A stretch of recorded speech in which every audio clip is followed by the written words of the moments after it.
હરિઓમ હરિઓમ. પરમ પૂજ્ય મહંત શ્રી શાંતિપ્રિયદાસજી મહારાજને વિનંતી કરું કે તેઓ પોતાનું સ્થાન ગ્રહણ કરે. એવા જ વડીલ મુખી મહારાજ, મનુબાપા, મુખી હીરા બાપા, તુલસી ભગત, સર્વે મહાનુભાવોને વિનંતી કરું કે તેઓ પોતાનું સ્થાન ગ્રહણ કરે. ત્યારે આ સત્સંગ સત્રમાં પ્રથમ હું વડીલ મુખી મહારાજ હીરા બાપાને વિનંતી કરું કે ગુરુવંદના અને ભજનથી આ માહોલને મંગલમય બનાવો. ત્યારબાદ આપણે સંતોના પ્રવચનનો લાભ લઈશું. વડીલ મુખી મહારાજ હીરા બાપા. બોલીએ શ્રી નિષ્કલંકી નારાયણ ભગવાન કી જય. સદગુરુ દેવ કી જય. બ્રહ્માનંદમ પરમ સુખદામ કેવલમ જ્ઞાનમૂર્તિ દ્વંદ્વાતીતમ ગગન સદસ્યા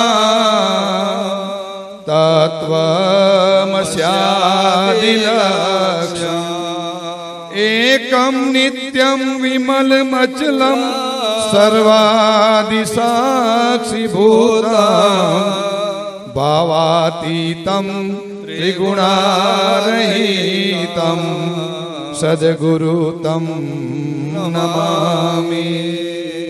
ગુરુર્બ્રહ્મા ગુરુર્વિષ્ણુ ગુરુર્દેવો મહેશ્વર ગુરુર સાક્ષાત પરબ્રહ્મ તસ્મૈ શ્રી ગુરુવે નમઃ. અખંડ મંડલાકાય વિશ્વોત્પત્યાદિ હેતવે તાપત્રયસ્ય વિનાશાય શ્રી નિષ્કલંકી નારાયણ વયમ નમઃ. સદગુરુદેવ કી જય. તો હવે પછીનું સત્ર જે છે એ પૂજ્ય મહારાજશ્રીનું છે. તો મહારાજશ્રીને વિનંતી કરીએ કે એ હવે પછીનો દોર ચલાવશે. પૂજ્ય શાંતિપ્રિયદાસજી મહારાજ. હરિઓમ. જય ગુરુ. નિષ્કલંકી નારાયણ ભગવાન કી જય. ઓમિયા માત કી જય. ધન્યવાદ.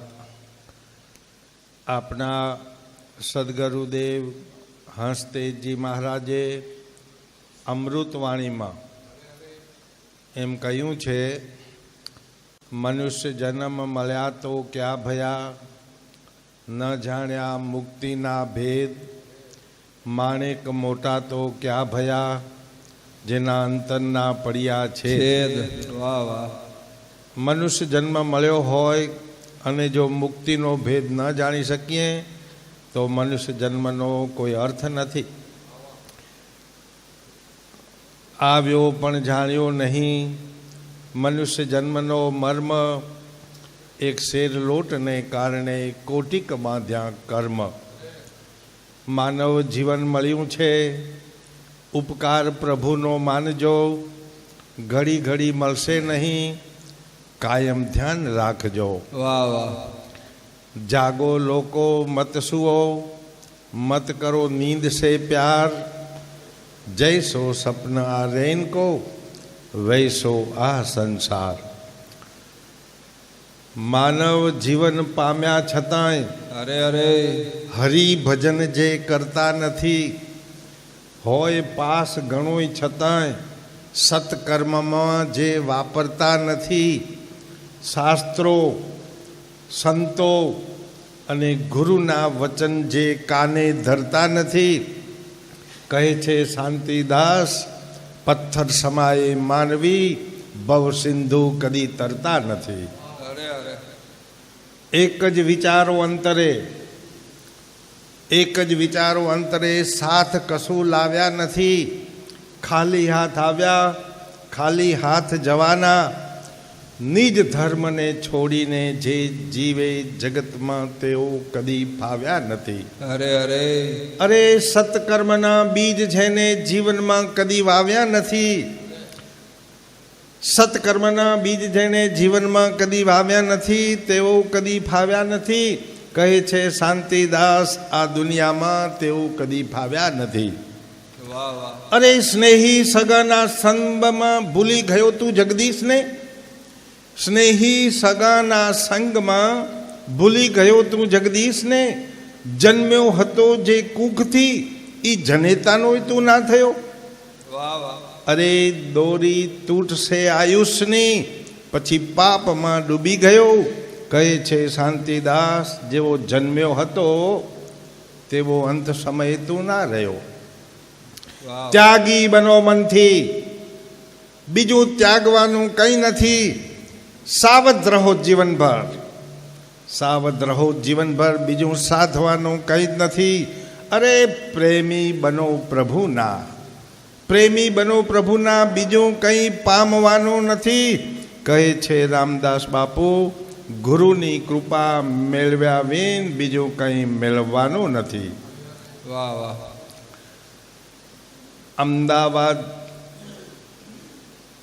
જેવા શહેરમાં એક વખત એક સંત મહાત્માની કથા ચાલતી હતી. વાહ વાહ. 7 દિવસની ભાગવતની કથા. કથાના છેલ્લા દિવસે 7મા દિવસે એક યુવાન ભાઈ ઊભો થયો. મહારાજ ઊભા રહો, મારે તમને પ્રશ્ન પૂછવો છે. મહારાજ કે આ કથા પૂરી થાય પછી પૂછજે. ના મહારાજ મારે હમણાં જ પૂછવો છે, પછી હું ભૂલી જાઉં. ભલે પૂછ બેટા, મારી જેવી સમજણ શક્તિ હશે એવો હું જવાબ દઈશ. મહારાજ તમે 7 દિવસથી કથા કરો રહ્યા અને આ 25,000 માણસો બધું સાંભળે રહ્યું.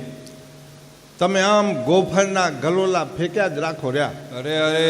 કથામાં ચોરી ના કરવી ને વ્યભિચાર ના કરવો, અસત્ય ના બોલવું ને નીતિ ને સત્યમાંથી ચાલવું ને આવું બધું તમે કથામાં કોર્યા. વાહ વાહ. અમે આ 25,000 માણસો કથા સાંભળી રહ્યા, પણ અમે આ 25,000 માણસો તમારી કથાનું અમે પાલન નહીં કરીએ તો તમે એકલા અમને કરશો શું? કે મહારાજ કહે છે તમે પ્રશ્ન બહુ સારો પૂછ્યો છે. હવે જુઓ, અરે અરે. પાલન કરવું ન કરવું એ તો તમારી ઈચ્છાની વાત છે. અમે જે કહીએ છીએ એ વેદોની વાત, શાસ્ત્રોની. અમે પરમાત્માના દૂતો છીએ અને પરમાત્મા જે બોલાવે એ અમે બોલીએ છીએ. અને તે જે પ્રશ્ન પૂછ્યો છે એ પ્રશ્નનો જવાબ હું તને પ્રશ્ન પૂછું એમાં આવી જશે.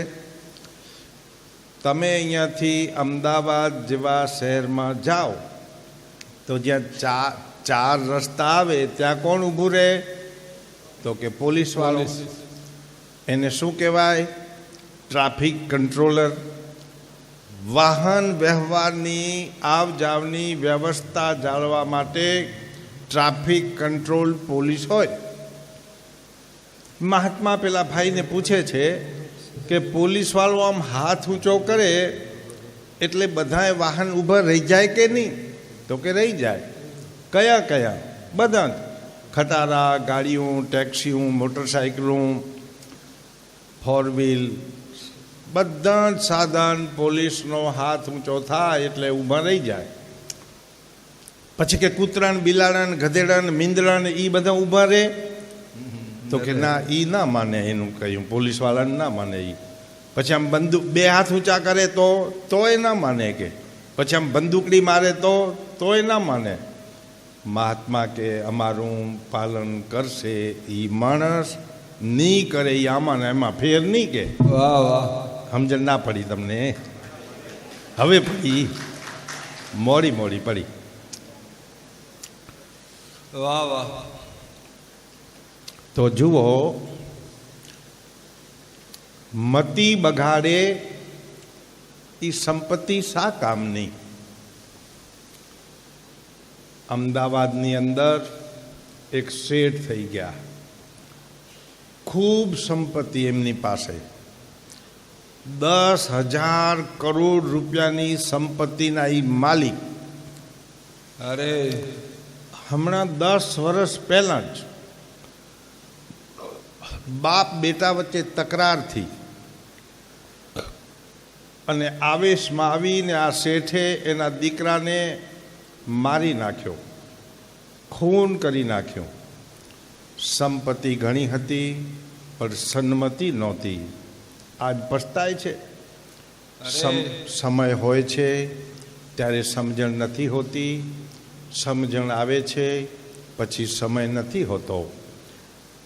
મતિ બગાડે એ સંપત્તિ સાકામની, ગતિ બગાડે એ પ્રગતિ સાકામની. અરે ખૂબસૂરત છે આ અણમોલ માનવ તણી આ જિંદગી, વ્યર્થ વહી જાય એનું કંઈ નહીં. વસ્તુ ખોવાય એની થાય વેદના, અને વર્ષો ખોવાય એનું કાંઈ નહીં.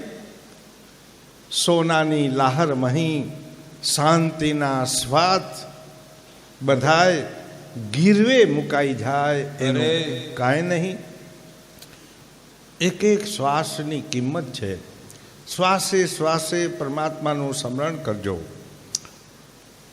કલકત્તાની અંદર એક શેઠ થઈ ગયા. એ શેઠ પાસે ખૂબ સંપત્તિ હતી. એ જમાનામાં કરોડપતિ કહેવાતા. વાહ વાહ. એટલે એનું નામ કરોડીમલ શેઠ નાખ્યું. આ કરોડીમલ શેઠ આયા. અરે અરે. અને 55 વર્ષની ઉંમરે આ શેઠ અચાનક મૃત્યુ પામ્યા. આ સત્ય ઘટના છે, કોઈ કાલ્પિત દ્રષ્ટાંત નથી, ઘટિત ઘટના છે. આ શેઠ મૃત્યુ પામ્યા એટલે બીજો જન્મ એનો રાજસ્થાનની અંદર નાણાબેડા ગામમાં થયો. વાહ વાહ. નાણા કંપો હોય કોઈ કે જોયો હોય તો પટેલ ફાર્મ કહેવાય રહ્યું. એની બાજુમાં નાણા ગામ છે. ત્યાં એક કુંભારને ત્યાં શેઠનો બીજો અવતાર થયો. કુંભારને ત્યાં ગરીબ પરિસ્થિતિ, માટલા ઘડે, ગધેડા ઉપર માટી લઈ આવે, નિભાડો પકાવે અને ખૂબ મહેનત કરે ત્યારે ખાવાનું, રળી ખાવાનું થાય. વાહ વાહ. 20-22 વર્ષની ઉંમરથી આ ભાઈની આગલા જન્મના કરોડીમલ શેઠ કલકત્તાના નાણાબેડા ગામમાં કુંભારને ત્યાં આ સમય વિતાવે. એક દિવસ એ ગામમાં કોઈ બ્રહ્મની સંત મહાત્મા આવ્યા. આ છોકરો પણ 22 વર્ષનો છોકરો પણ એ સંત મહાત્માના સત્સંગમાં ગયો. અરે. સત્સંગ પૂરો થયો એટલે પછી મહાત્મા કને બેસીને એને જ્ઞાન ગોષ્ઠી કરી. મહારાજ, આપણે ધ્યાન કરવાથી શું લાભ થાય? મહાત્માએ ધ્યાનનું મહત્વ સમજાયું. પછી કે ગયો જન્મ જાણવો હોય તો શું કરવું પડે? તો કે રિવીસ ધ્યાન કરવું પડે. આપણી ગાડીમાં રિવીસ ગેર નાખીએ તો પાછી હાલે ને, એમ કે રિવીસ ધ્યાન કરવું પડે. મહાત્મા એને અષ્ટાંગ યોગ શીખવાડ્યો. વાહ વાહ. યમ, નિયમ, આસન, પ્રાણાયામ, પ્રત્યાહાર, ધારણા, ધ્યાન અને સમાધિ. થોડાક દિવસ એને અભ્યાસ કર્યો. 4-6 મહિના અભ્યાસ કર્યો એટલે એને ધ્યાનમાં એને ગયો જન્મ દેખાવા માંડ્યો. અરે રે રે રે, હું તો કલકત્તાનો કરોડીમલ શેઠ હતો. મારા દીકરા 2 છે, શેઠાણી હજી ત્યાં છે અને કરોડોની સંપત્તિ એમાં. આ બધું એને ધ્યાનમાં દેખાણો. આ અહીંયા કરતાં હું હેરાન થઈ ગયો. હું માટી ખોદી આવવી, ગધેડા ઉપર લાદવી, ખૂંદવી, ઘડા બનાવવા. અરે અરે. અહીંયા તો મારી જિંદગી બહુ દુઃખમાં હે. આખો દી પસીનો પાડું તો માંડ ખાવાનું પૂરું થાય. હું જાઉં ત્યાં કને મારે અસલી ઘરે જવું. આ થોડાક એક બે ગધેડા હતા એ વેચી નાખ્યા. 200 રૂપિયા આવ્યા. ટિકિટ ખર્ચી રેલવેમાં બેસીને છેક કલકત્તા ગયો આ ભાઈ. જતા જતા જતા છેક ઓલું શેઠનું ઘર ગોતી કાઢ્યું. કરોડીમલ શેઠનું ઘર ક્યાં છે? આરું ઘર. દરવાજો ખટખટાયો. એના દીકરે દરવાજો ખોલ્યો. કોણ છો? તારો બાપ. હું કે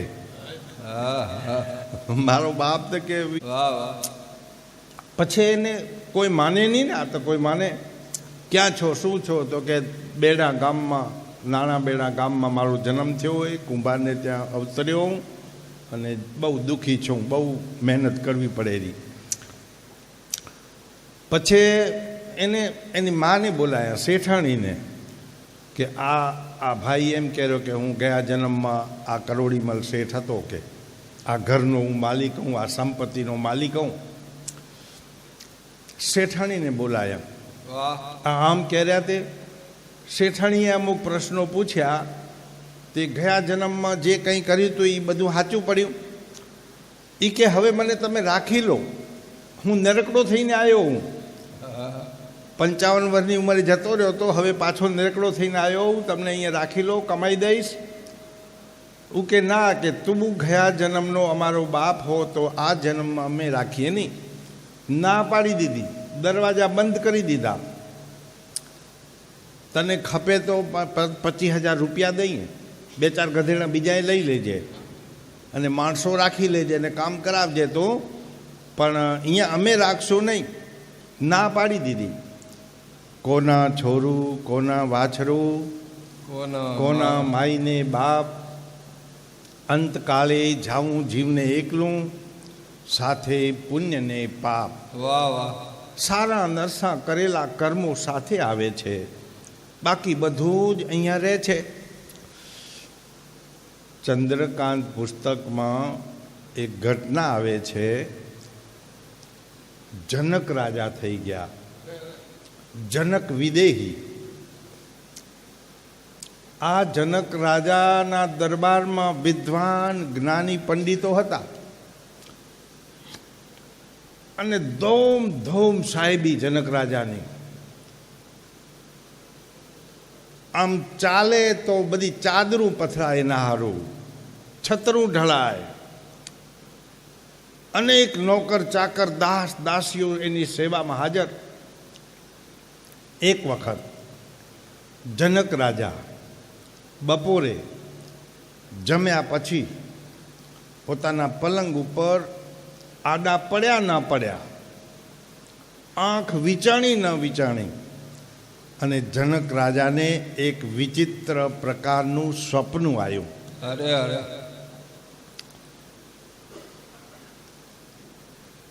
અને જનક રાજાએ એ સ્વપ્ન પૂરું થયું એટલે પછી રાજ દરબારમાં પંડિતોને એક પ્રશ્ન પૂછ્યો. મારા પ્રશ્નનો જવાબ આપો. આ ખરું કે તે ખરું? એટલે સ્વપ્ન આવ્યું એ સાચું કે હું આ રાજા પણ છું એ સાચું? પણ એવી ચોખવટ કરી નહીં એને.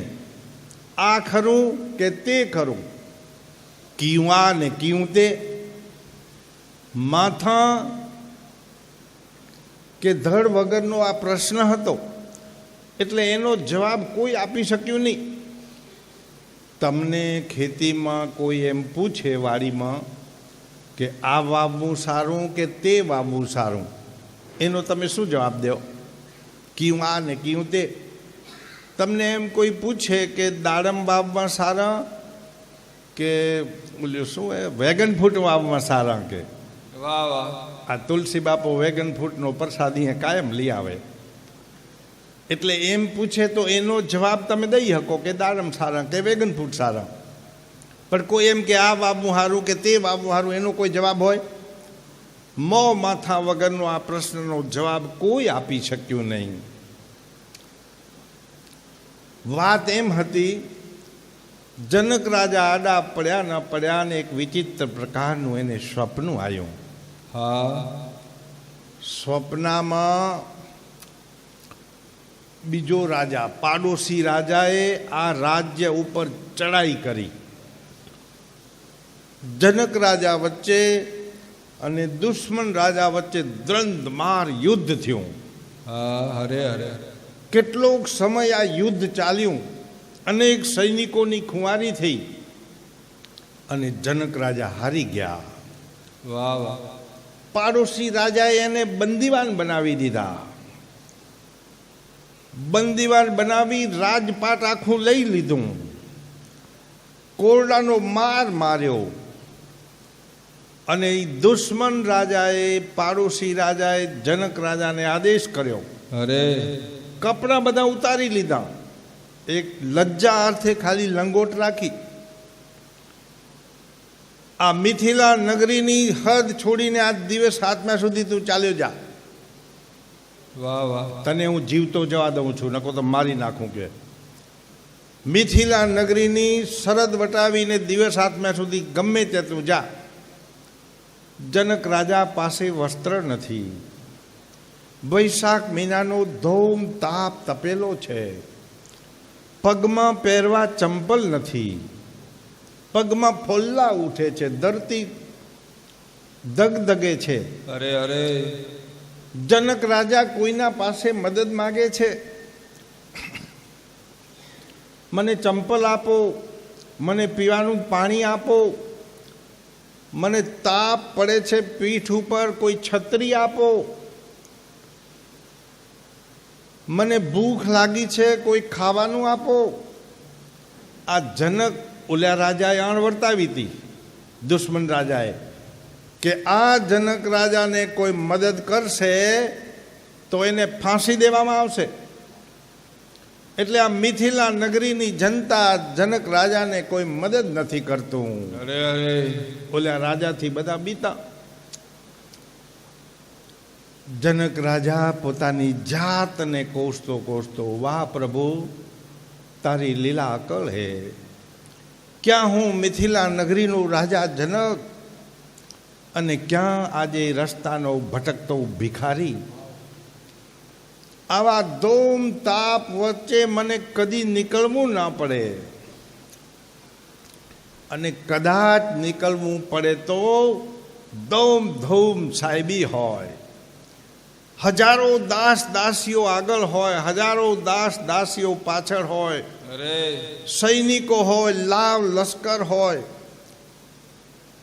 અને ઊંચા રથ ઉપર હું બેઠેલો હોઉં. દાસ દાસીઓ ચમર ઢાળતા હોય, રાજા મહારાજા જનક રાજાનો જયઘોષ થતો હોય. આવી ધૂમ ધૂમ સાહેબી વચ્ચે હું નીકળું. આજ એમાંનું કાંઈ જ નથી. પ્રભુ, તારી લીલા અકલ છે. પોતાની જાતને કોસતા કોસતા જનક રાજા આખી મિથિલા નગરીની સરહદ વટાવી દૂર દૂર નીકળી જાય છે. અરે અરે દિવસ આત્માની તૈયારી છે. જનક રાજાને પેટમાં ભૂખ લાગી છે. શાસ્ત્રમાં લખ્યું છે કે ભૂખનું દુઃખ બધાયથી મોટું હોય. ઓય ભૂખ લાગે એટલે માણસો બીજા દુઃખ બધા ભૂલી જાય અને ખોરાકની શોધમાં ફરે. અરે અરે જનક રાજા દૂર દૂર એક ગામમાં જઈને પૂછે છે, મને અહીંયા ખાવાનું મળશે? સવારનો ભૂખ્યો છું. કોઈકે કહ્યું કે ઓ સામે એક શેઠિયો છે, એ રોજ સાંજે ખીચડી બાટે છે લોકોને. વાહ વાહ 100-200 ભિખારીઓ બધા લાઈનમાં ઊભા રહે અને ખીચડી બધાને બાટે, બધાને ખીચડી આપે. જનક રાજાએ વિચાર કર્યો કે હું પણ ભિખારીઓની લાઈનમાં ઊભો રહી જાઉં, મને અરે, પણ અરે. ખીચડી મળે ને ખાવાનું મળે, મારી ક્ષુધા મીટે. પણ ખીચડી લેવી શેમાં? કાંઈ હતું નહીં. કોઈકને પૂછ્યું તો એમ કીધું, "ઓ, સામે કુંભારવાડો છે, ત્યાં જા." માટીનું ઠોબરું લઈ આવ, એમાં ખીચડી લેજે. જનક રાજા કુંભારને કરગરે છે, ભાઈ સવારનો હું ભૂખ્યો છું, મને ખીચડી ખાવી છે, માટીનું ઠોબરું દે. કુંભારને દયા આવી, માટીનું વાસણ દીધું. એ લઈને જનક રાજા ભિખારીની લાઈનમાં ઊભો રહી ગયો. હવે જે પેલો જે માણસ શેઠનો માણસ ખીચડી બાંટતો તો બધાને, અરે અરે બાંટતા બાંટતા બાંટતા વેચતા વેચતા જ્યારે જનક રાજાનો વારો આવ્યો તો એ ખીચડી ખલાસ થઈ ગઈ. પેલો માણસ કહે છે કે હવે કાલે આવજો બધાય, આજ પૂરી થઈ ગઈ ખીચડી. જનક રાજા કરગરે છે, ભાઈ ગમે તેમ કરીને મને ખીચડી દે, મારી આજની રાત કેમ જશે? સવારનો હું ભૂખ્યો છું. બહુ કરગર્યા એટલે પેલા ખીચડી બાંટવાવાળા માણસને થોડી દયા આવી. તળિયામાં, તપેલાના તળિયામાં બળેલી જડેલી ખીચડી હતી. ચોટી જાય ને ખીચડી, હોય હવે કુકરમાં નહીં ચોટતી હોય, પહેલાં તપેલામાં લાગતા. મોટી માવને ખબર હશે. બળેલી જડેલી ખીચડી ઉખડી અને આ જનક રાજાના પાત્રમાં ઠાલવી. જનક રાજા પ્રભુનો પાર માને છે. પ્રભુ, બળેલી જડેલી ખીચડી તો તે મને દીધી, આહા. વાહ વાહ છતાંય તું તારી ઈચ્છા હશે તો જ મને ખાવા મળશે. બાજુના એક શેઠિયો 2 પાવડા ઘી ના દેતો હતો, એની લાઈનમાં જનક રાજા ઊભો રહી ગયો. જેવું આમ પાત્ર ધર્યું, હવારની શક્તિ હતી નહીં, હાથ દુર્બળ થઈ ગયા હતા. પેલો ઘી જેવું રેડવા ગયો એવો હાથ હલી ગયો, ઘી નીચે ઢોળાઈ ગયું. અરે ભાઈ, આ કોરી ખીચડી મારાથી કેમ ખવાશે? મને ફરી ઘી દે. ઓલાને દયા આવી, ફરી ઘી દીધું.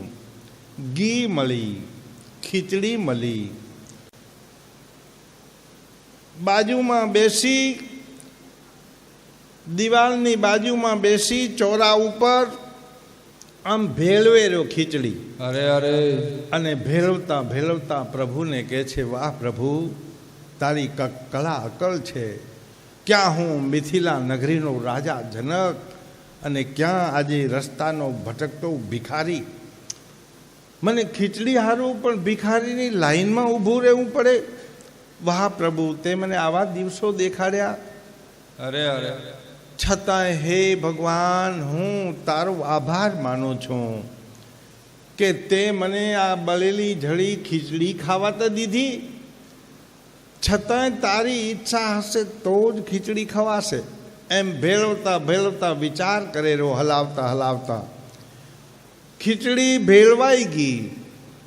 જેવો પહેલો ગ્રાસ મોઢામાં મૂકવા જાય છે, એવા જ બાજુમાં 2 આંખલા વળતા વળતા આવ્યા. એની અડફેટમાં રાજા જનક આવી ગયો. ખીચડીનું ઠોબરું માટીમાં પડી ગયું. આહા. વાહ વાહ આહા પ્રભુ, તે મને ખીચડી ખાવાય ના દીધી. અને જનક રાજાનું આ શું હતું? તમને ખ્યાલ નથી. આ સ્વપ્નું હતું. કથા ધ્યાનથી સાંભળો. મેં પહેલેથી જ કીધું હતું, આ સ્વપ્નું આવ્યું હતું એને. અને આ આંખ ખોલી ગઈ જનક રાજાની. છાતી ધડ ધડ ધડ થાય એવું સપનું જોઈને, દગેરી છાતી. અને દાસ દાસીઓ ચમરું ઢોળેરા. મહારાજા ધીરાજા જનક રાજાનો ગણી ખમા, જય હો. જનક રાજાએ તરત જ રાજ દરબાર ભર્યો. વિદ્વાન જ્ઞાની પંડિતોને બોલાયા. અરે અરે મારા પ્રશ્નનો જવાબ આપો. આ ખરું કે તે ખરું? આ ખરું એટલે આ મારું રાજાપણું એ સાચું, કે હમણાં જેવું મેં ભિખારીપણું જોયું હતું એ સાચું? પણ ભેદ ખોલ્યો નહીં એને, કારણ કે એને શરમ આવી કે હું ભિખારી થઈ ગયો હતો ને ખીચડી હારું લાઈનમાં ઊભો તો ભિખારીઓની. એ બધું પંડિતોને કહેતા એને સંકોચ અનુભવ્યો, એટલે સપનાની વાત ન કરી, અરે અરે ખાલી આ ખરું કે તે ખરું. હવે કોઈ એનો પંડિત એનો જવાબ આપી શક્યા નહીં. કેટલાક પંડિતો બધા આવતા હતા. જનક રાજાએ સંદેશો મૂક્યો કે જનક રાજાના પ્રશ્નનો જે જવાબ આપશે એને જનક રાજા મોટું ઇનામ આપશે, માગ્યું ઇનામ આપશે. વાહ વાહ દેશ દેશાવરથી પંડિતો આવવા લાગ્યા. પ્રશ્ન પૂછે, આ ખરું ને તે ખરું. કોઈ પંડિત જવાબ, 200-250 પંડિતો જવાબ ન આપે એને રાજા કેદખાનામાં રાખે, વાહ વાહ પાછા ઘરે જવા ના દે. કેદખાનામાં દુખી ના કરે, બધું ખાવા પીવા પહેરવા ઓઢવા તમામ સુખ સુવિધાઓ રાજાની જેમ રાખે. બધા એને શાસ્ત્રો દે, મારા પ્રશ્નનો જવાબ ગોતો, પછી તમને અહીંયાથી છૂટા થવામાં મળશે. બંદીવાન બનાવી દીધા. હજારો પંડિતો જનક રાજાના જેલમાં બંદીવાન છે. તમામ સુખ સુવિધાઓ આપે, મારા પ્રશ્નનો જવાબ મળશે પછી તમને જવા જડશે. ખૂબ ખૂબ ધન્યવાદ.